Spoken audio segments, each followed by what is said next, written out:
Hello guys, welcome to my fish room tour. We're starting off here with my 10-gallon breeder tanks. I've only got 3 of them. I'm only using the one right now. I got a couple Frontosa fry Kilgomas. Just some young ones that I couldn't put in with the rest of them, so they're in the 10-gallon. The next tank here I got, it's about a 55-gallon. I made it myself. It's kind of flipped, that's laying on its side. I got some 12 golden kazumbas. I got 2 white calvis, couple of clown loaches there, as you can see. I got a trio of hapsmorai, the blue dolphin fish. They're just starting to breed. They're showing signs now. And I got one petro. Got one little petro there. He hasn't colored up, he's still a juvenile. And then my next tank over here, I got some breeders of the red maleros, the firecracker red, and they're breeding pretty good right now. I do have some fry that I can show you later. And I got these little things in the corner there. I needed a way to actually catch the dominant male to weed out my males. So I figured, you know, when you're trying to catch these males and they become part of the group, you really don't know what you're catching.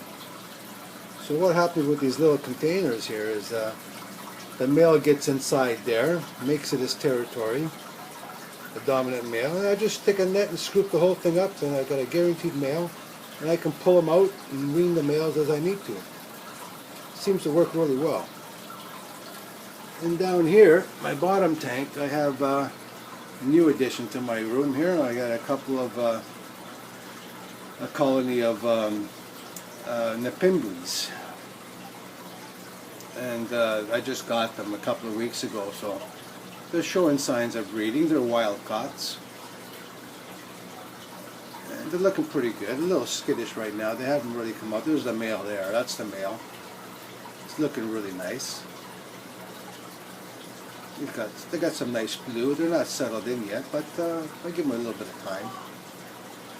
And then my next tank, I got a couple of 180s here. I got one on top, one on the bottom. The bottom one, not really a 180, it's a 135 that I flipped. So it's 2 feet deep and 18 inches high. Just perfect to fit underneath the 180. It does the job quite nicely. I got a group of breeding group of Kilgoma Frontosas, and they're breeding really well for me. I got some fry available too. I'll show you them later. These ones here are my favorite ones. They're 20 F1 Zaire Kitumba Frontosas. And as you can see, they're looking really, really nice. They got some amazing color. Just starting to distinguish now between male and female, so I'm hoping I got a lot of females and maybe 1 or 2 males. I got one male, he's the biggest one right there.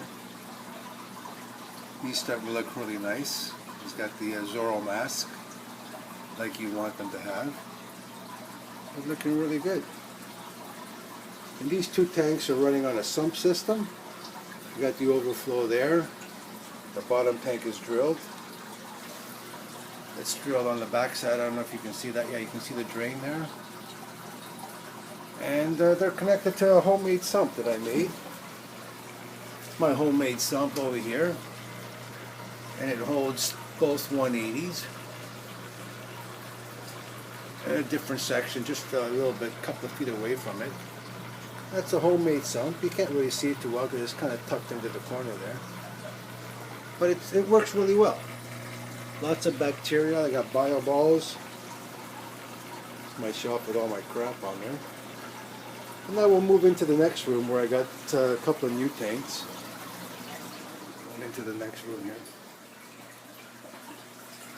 And this is my other little room here. I got the first tank is a 45-gallon with some Tropheus fry from the red maleros from the previous group I just showed you. They're breeding really well. There's only about 16 or 18 in there. I don't know if you can see them right now, but they're a lot of rock and they're kind of hiding. But they're in there. There's one little one in there. They're only maybe about an inch. There's another one there.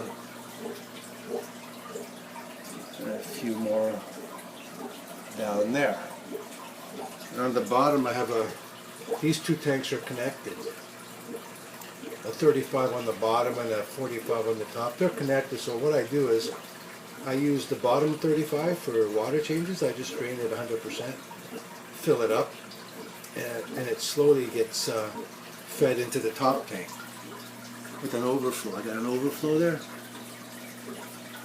and that's kind of like a sump system connected. In my next tank here, it's about a 35 gallon. I got some nice little Kilgoma Frontosas from my breeders on the bottom 180 there. They're just starting to breed really nicely, and they're growing pretty good. I actually got some of these for sale. And down below that, just a small 30 gallon.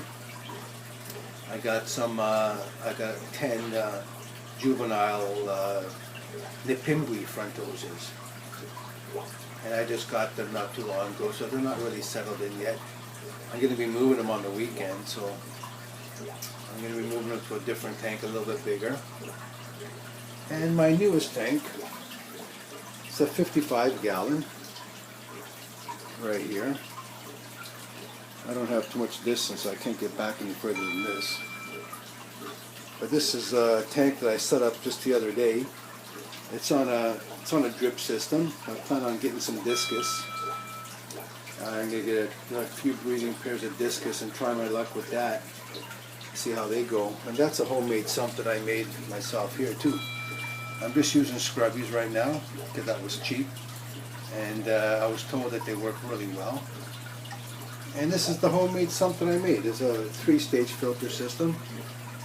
The water goes into the pre-filter there. Goes through that material there. There's a drip plate which goes over top of the scrubbies, and then it comes in through the baffles, through that media there, and that media there, and then eventually into the pump, which gets fed back into the tank, as you can see through there. And that's basically it. As soon as I get some more things to add, I'll do another video and add more to it. I should have some new fish coming in when I get my discus and I finish this tank off. And I'll make a video and show you how it turned out. Thanks for now, and I hope you enjoyed it.